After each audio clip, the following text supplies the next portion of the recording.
Hey Kentucky, welcome back. Time to talk some more topics now. First up, amid all the chaos of the pandemic and the racial protests, the state's largest city is also on pace for a record-setting year of gun violence.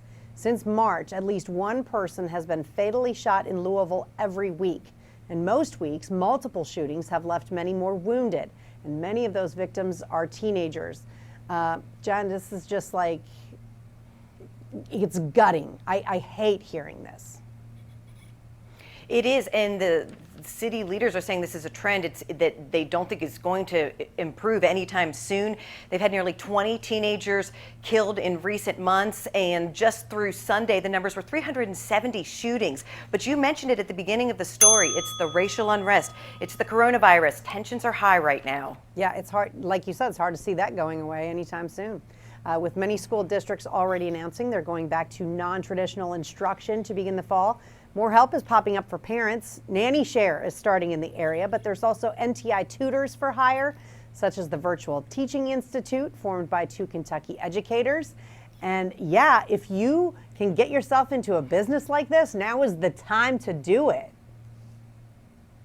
It is, and I have friends who are trying to find tutors for their Fayette County Public School students because especially if the children have emotional or behavioral needs, it can be a real challenge for parents. And then add on to that, parents who are working outside the home, they really need that help. Yes, and so help is available, although it's maybe a little scarce right now. I do think that a lot of people might be jumping into this fray right away. All right, meanwhile, a recent study puts Kentucky in the top 20 of America's public schools. The Bluegrass State comes in at number 16 on a Wallet Hub report based on metrics ranging from the presence of public schools in the top 700 U.S. public schools to high school graduation rates among low-income students. Jennifer, this is different than absolutely every other thing I've ever seen about Kentucky public education.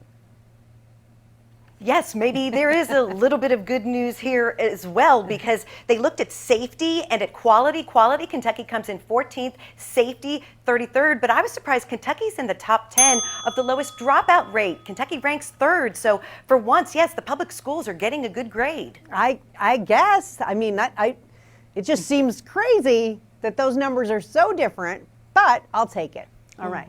If you get a package of seeds in the mail from China, I shouldn't have to tell you this, but if you didn't order them, don't plant them.